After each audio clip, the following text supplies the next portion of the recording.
Assalamualaikum warahmatullahi wabarakatuh.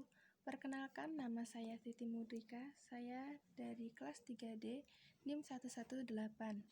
Di sini saya akan seperti memberikan contoh di kehidupan saya mengenai teori belajar dari beberapa para ahli. Yang pertama yaitu teori dari Edwin Ray Guthrie. Nah, di sini pada teori ini dia menjelaskan seperti bahwa belajar apapun yang kita lakukan itu sudah merupakan proses belajar pada diri kita. Di sini saya akan memberikan contohnya seperti ini. Pada teori yang pertama yaitu belajar suatu percobaan. Nah, di sini saya itu belajar menggoreng telur agar kuning tengahnya itu tidak pecah. Namun karena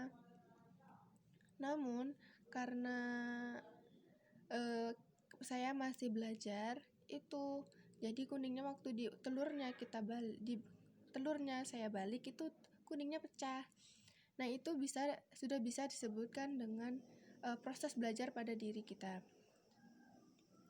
Terus teori prinsip pembaruan. Nah, dari sana saya merasa bosan dengan telur mata sapi, yang mana bentuknya itu aja dan rasanya juga seperti itu saja. Di sana saya membuat pembaruan, yaitu yang awalnya saya hanya bisa menggoreng telur mata sapi.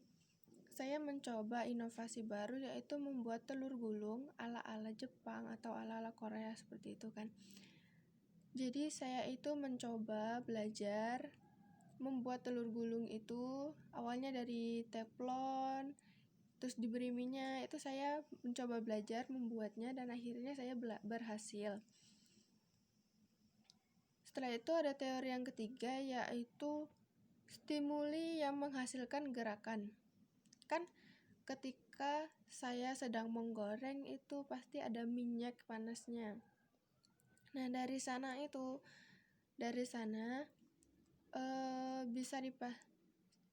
pasti minyaknya panas ya. Nah, dari sana itu minyaknya itu meletus. Minyaknya itu bertebaran di mana-mana, apalagi ketika sedang proses penggorengan. Nah, di sana itu ketika minyak yang panas tadi mengenai tangan saya, itu menghasilkan sebuah respon atau gerakan yang stimulinya itu berasal dari minyak tadi, yaitu gerakan responnya itu langsung menjauhi kompor atau menjauhi wajan penggorengan, atau tidak seperti menutup wajah supaya nanti minyaknya tidak mengenai wajah. Itu 3 teori dari Edwin Ray Guthrie. Selanjutnya yaitu ada para ahli, yaitu Gestalt. Gestalt mengatakan bahwa dalam teorinya bahwa setiap orang memiliki hasil stimuli yang berbeda-beda dan juga respon berbeda-beda di atas apa yang mereka lihat. Walaupun apa yang mereka lihat itu sama, tapi setiap orang memiliki respon yang berbeda-beda. Di sini saya akan mencontohkan beberapa teori dari Gestalt. Yang pertama yaitu teori medan. Teori medan ini contohnya seperti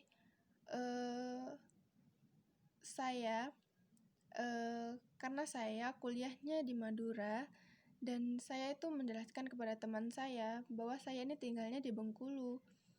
Bengkulu itu di Sumatera. Bagian ini di dekat sini. Mestinya saya lebih paham mengenai Bengkulu daripada teman-teman saya yang notabene-nya tinggalnya di Pulau Jawa kebanyakan. Dari sana bisa dilihat bahwa teori medan ini mengatakan bahwa orang yang lebih banyak pengalaman terhadap tempat atau suatu hal itu lebih paham mengenai hal tersebut dibandingkan orang yang tidak berpengalaman akan hal tersebut. Nah, contoh lainnya yaitu teman saya yang tinggal di Madura lebih paham akan budaya-budaya di Madura daripada saya yang notabene sebagai pendatang. Setelah itu teori yang kedua yaitu memory trace atau jejak memori. Contohnya seperti ini. Ada suatu hari saya melewati perkampungan. Nah, di sana itu saya seperti terbayang atau mempersepsikan bahwa dulu saya sepertinya sudah pernah lewat sini, tapi keadaannya sudah sedikit berbeda. Nah, itu merupakan jejak memori yang sudah lalu. Yang ketiga yaitu hukum pregnance. Hukum pregnance ini contohnya seperti ini.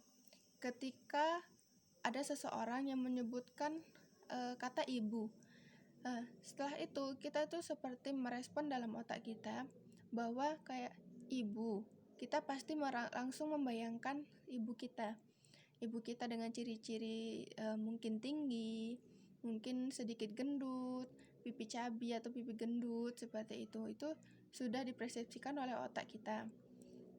Contoh lainnya misalnya ada orang yang menjelaskan atau menyebutkan suatu hewan yaitu harimau.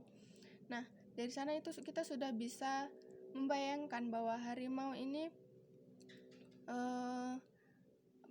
bulunya belang, badannya tegap tegar, termasuk hewan buas, memiliki kaki 4, mempunyai taring, mempunyai cakar, dan mempunyai ekor. Pokoknya hal tersebut itu sudah terbayangkan dalam otak kita. Nah, sekianlah sedikit contoh dari saya.